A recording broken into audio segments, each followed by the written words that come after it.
यह बात है 2018 की। मैं एक बार कॉलेज से आने के बाद थोड़ा परेशान परेशान था। सोचा अगर थोड़ा बाहर घूम आऊं तो शायद मन हल्का हो जाएगा। यह सोचकर मैं मेरे घर के पास वाले पार्क में थोड़ा टहलने के लिए चला गया। बाहर की हवा, बच्चों का शोर काफ़ी भला लगा, लेकिन अभी भी ना जाने क्यों मन की उदासी खत्म नहीं हो पा रही थी। ऐसा कभी कभी हर एक के साथ होता है, लेकिन उस दिन ना जाने मेरे साथ यह चीज़ क्यों कुछ ज़्यादा ही हो रही थी। मैं यूं ही चुपचाप बैठा हुआ था, लेकिन मेरे कंधे पर किसी ने हाथ रखा और बड़े प्यार से पूछा, दुखी क्यों हो बेटा? मैंने पीछे देखा तो लगभग 50 से 60 साल की एक वृद्ध महिला मेरे पीछे खड़ी हुई थी। मैं पहले थोड़ा सकपका गया, लेकिन फिर उस महिला में बिल्कुल अपनी दादी और नानी की छवि दिखाई दी। तो मैंने मने मन से जवाब दिया, आंटी बस यूं ही थोड़ा उदास था। वो महिला मेरे पास बैठी और बड़े प्यार से बोली, परेशानियां हर एक की जिंदगी में होती है, लेकिन इसका मतलब ये नहीं कि अपने जिंदगी के इतने कीमती पल हम उदासी में गुजार दे। और फिर तुम्हारी अभी उम्र ही क्या है उदास होने की? फिजूल की चिंता करने से आज तक कोई सफल नहीं हुआ है।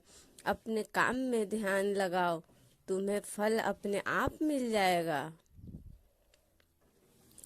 यह सब कुछ कहना बहुत आसान है आंटी। मुझे बार बार लगता है कि मैं एक बहुत ही बेवकूफ़, नासमझ और ऐसा लड़का हूँ जिसे कुछ भी हासिल नहीं होगा। आंटी हंसी और बोली, तुम्हारी जनरेशन की ना यही दिक्कत है। हर मिनट और हर सेकंड इतने ज़्यादा उदास रहते हो कि कभी कभी लगता है कि तुमसे ज़्यादा जिंदगी तो हम बूढ़े लोग जी रहे हैं। यह बातें हमेशा याद रखो। मेहनत करते रहो और जिंदगी के हर मिनट का आनंद लिया करो। अच्छी बात है जिंदगी में कुछ करके दिखाना, लेकिन अगर यह महत्वाकांक्षा सरदर्द बन जाए तो बहुत बुरी है। मेरी बात पर विचार करना और जिंदगी के हर मिनट का जितना लुत्फ हो सके उतना उठाना।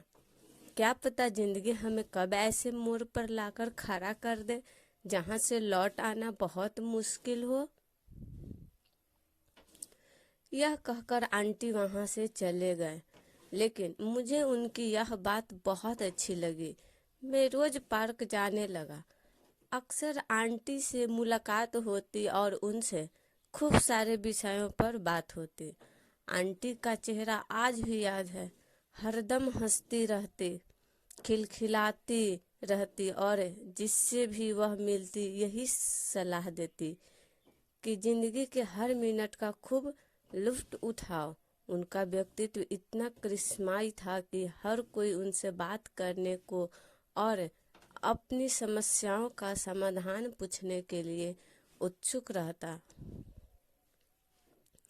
एक दिन जब मैं पार्क गया और काफी देर तक टहलता रहा, लेकिन आंटी दिखाई नहीं दी। बड़ा अजीब लगा, क्योंकि शाम 5 बजे आंटी अक्सर बाहर दिखाई देती थी। मुझे लगा कि शायद थोड़ी तबीयत खराब होगी इसलिए नहीं आई होंगी, लेकिन करीब एक हफ्ते तक आंटी पार्क नहीं आई। एक बार को लगा कि उनके घर जाकर उनका हाल चाल पूछा, लेकिन पता नहीं क्यों एक अजीब सी घबराहट के कारण हिम्मत नहीं हुई। कुछ दिन और इंतजार किया, और फिर जब रहा नहीं गया तो उनके साथ टहलने वाली एक वृद्ध महिला के पास गया और आंटी के बारे में पूछा। वह वृद्ध महिला कुछ देर चुप रहने के बाद बोली, तुम्हें सच में नहीं पता कि उनके साथ क्या हुआ? मैं थोड़ा डर गया और बोला, नहीं, मुझे तो ऐसा कुछ नहीं मालूम। तब उस महिला ने जो बताया उससे सुनकर मेरे पैरों तले जमीन खिसक गई। वह आंटी जो एक सरकारी स्कूल से रिटायर्ड टीचर थी और जो खूब हंस कर सबसे मिला करती थी, सबका हौसला बढ़ाया करती थी, उनकी जिंदगी वास्तव में इतनी खुशहाल नहीं थी। उनका बेटा अपनी नौकरी छूटने के कारण भयंकर तनाव में आ चुका था और दिन रात शराब का सेवन करने लगा था। शराब की बुरी लत से उनका लीवर खराब हो गया और एक दिन वह इस दुनिया से चल बसा। अब अपनी बीमार हो चुकी बहू और इकलौते पोते को संभालने की जिम्मेदारी उन्हीं की थी। मैं करीब 5 मिनट तक वहीं खड़ा रहा और आंटी की बातों को याद करता रहा। मैंने सोचा, इतना भयंकर दुख होने के बावजूद आंटी इतनी खुशी से जीने का हौसला रख सकती है, तो फिर मैं क्यों नहीं। दोस्तों, हर किसी के लाइफ में थोड़ा बहुत उतार चढ़ाव होते ही रहता है। इसका मतलब ये नहीं कि हम